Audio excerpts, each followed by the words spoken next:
Hi guys, this is the reading of our water sign, Cancer, Scorpio, and Pisces. Okay, let's see what's up right now with our water sign, Cancer, Scorpio, and Pisces. Okay, if you want a personal reading guys, you can just direct message me here in my Facebook account and then ask my admin team for the price of the personal reading. And yes, may bayad po ang pagpapa-personal reading guys, okay? At yun lang po. And then proceed na tayo. Let's see what's up with our water sign. Cancer, Scorpio, and Pisces. Okay. Tingnan na natin kung ano meron sa ating mga water sign. Water sign. Cancer, Scorpio, and Pisces. Ayan. Pasensya na po kayo sa aking boses. Ayan. Medyo may paubo-ubo pa, sipon-sipon pa tayo dito. Wow, meron ng pagbabago, may change na mangyayari o meron na nagbago, okay? Yeah, there will be an ending and a new beginning with the Death card and the Judgment. Ito na yung itinakda ni Universe na kung saan, okay, magbabago na ang lahat, okay? And then I have here from the bottom of your deck, water sign is the Ace of Wands. Okay, there will be a let's say there will be a new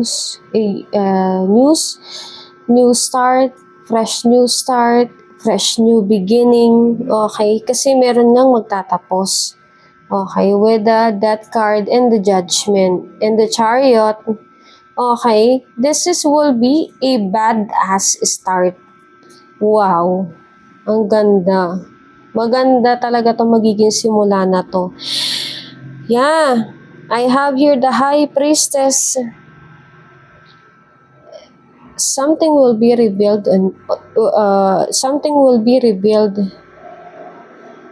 for you, water sign. Okay. Na kung saan ito na ata yung hinihintay mong kasiyahan sa family mo, ito yung wini-wish mo na gusto mo lang maging masaya yung buong pamilya mo. Okay. Andito rin yung ating Two of Swords and the Sun. Andito yung parang nahihirapan kang magdesisyon, no? Diba? Maybe this is about the lovers. Okay. You are really meant to be. I have here the divine feminine and the divine masculine. Okay. I am seeing here also, I am hearing also with me is about the energy of the single. Okay. Yung mga single dyan na wala pang pamilya, okay, na naglolonging sa kanyang divine masculine. Okay. Yeah. You will be together soon with the Lover card. This is, you may be dealing with a Gemini, Libra, Aquarius. This is a air sign. Okay. Then, I am seeing here also the fire sign, Aries, Leo, and Sagittarius. Okay. I have here the Chariot. Yeah, there will be a action na talaga na kung saan may mag-i-ending talaga. Okay. Six of Swords, you must live it up to Universe kung ano man tong nangyayari na to. Magtiwala ka lang kay Universe kung ano man tong mangyayari sa buhay mo kasi at the new phase of the chapter of your life, of the new story, makikita mo kung bakit niya inend yun. Kasi may papasok na bagong simula eh. Kaya hinayaan niya na ma-end yung situation right now. Na kung saan kailangan na talaga ng pagbabago with the World card. Okay? Kailangan na talaga ng pagbabago and you must face it. Just like a queen. Kita mo yan, the world. Kita mo yung babae. 'Di ba? Ang angas ng mukha niya, 'di ba? And then I have here the Chariot. Ito nga, yung kahit magtapos to guys, okay, ikaw pa rin yung panalo sa huli. Kahit magtapos tong sitwasyon na to ngayon, na kung ano man tong magtatapos sa'yo, kung problema man, relasyon man o isang toxicity sa trabaho, kung matanggal ka man dyan, may darating na panibagong simula talaga. Okay? And then I have here the Sun card. This is about, meron dito, within this year, I am feeling na may ikakasal or may mag-aalok ng kasal. Okay? Kasi I have here the Sun. Katabi niya yung the Lovers. Ayan, no? Kita mo yan? This is about marriage also. Ayan, no? Yeah. Kumbaga, yung pinapangarap mo na yung lagi-lagi mong hinihiling kay universe na matagpuan mo na, makasama mo na yung para sa'yo talaga, eto na yun. Darating na. Within this year, you will be together. Okay? So, just keep on believing, manalig ka lang, maniwala ka kay universe, at matuto kang manalangin. This will gonna be happen definitely. Okay? Because this is destined to be happen. Sabi ko nga kanina, you are a divine feminine. Okay? Or you may be the divine masculine. Kasi this is a divine love.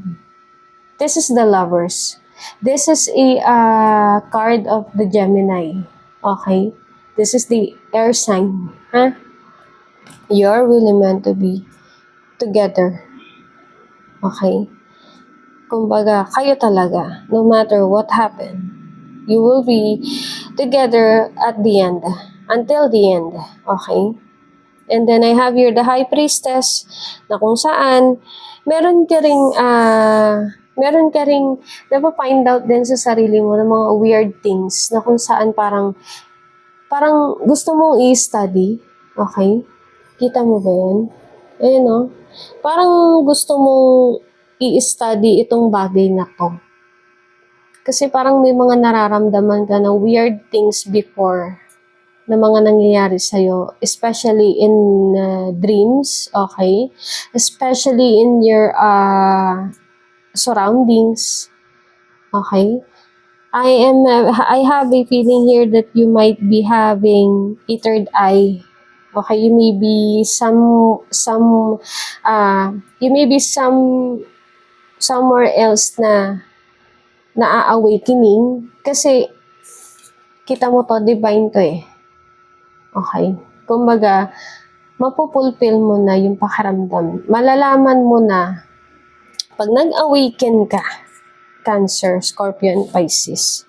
Pag nag-awaken ka, okay, I have here the High Priestess. Okay, this is a gift. Okay, when we say gift, may third eye, may psychic ability, nakakabasa ng baraha, okay, nakakakita ng future, ganyan, okay, and then kung ano-ano pa, okay.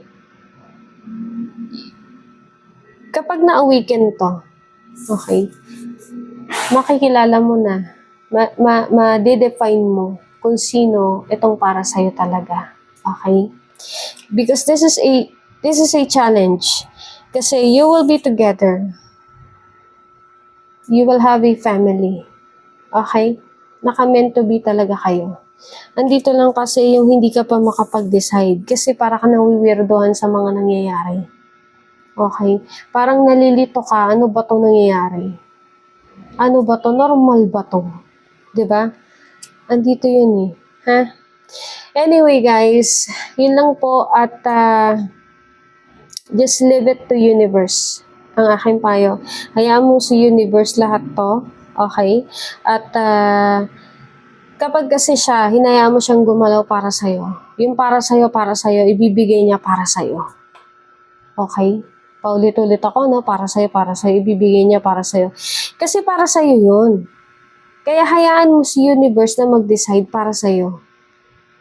Huwag kang gumawa ng paraan para lang makuha lahat yung pinapangarap mo na ano. Kumbaga, huwag mo, kapag alam mo na alanganin, okay, huwag mong pilitin. Okay, ibigay mo lang lahat kay universe. Hayaan mo siya yung mag-align para sa'yo. Okay? Kumbaga, Hindi ko sinabi huwag ka kumilos, okay? What I mean is, huwag mong pilitin yung isang bagay na hindi para sa'yo. Kasi hindi nga para sa'yo eh. Okay? So, make a decision na si universe na yung mag-decide para sa'yo. Okay? Kung ano ibigay niya, yun para sa'yo yun. Kumbaga, ganito, halimbawa, pinangarap po tong trabaho na to eh. Kaso hindi ka pumasa dun sa interview. Hindi para sa'yo yun. Okay? Just live it up. Okay? Let it go. Then, next. Okay? Wag mong masyadong damdamin yung mga nangyayari sa buhay mo na disappointment. Kasi may reason lahat yan. Okay? Halimbawa din, hindi ka natuloy sa flight mo, pero gustong-gusto mo pumunta dun sa bansa na yon. O kaya hindi ka nakapasa sa visa, pero gusto mo na makapunta ng Amerika. May reason, kaya hindi binigay ni universe na makapunta ka dun. Okay, may reason yun. Although matagal mo na hinihintay yung interview mo sa embassy, kasi gusto mo na makaalis eh, di ba? May reason yun, guys. Okay? Anyway, yun lang po at yeah, mag-ingat po tayong lahat palagi. God bless and good luck.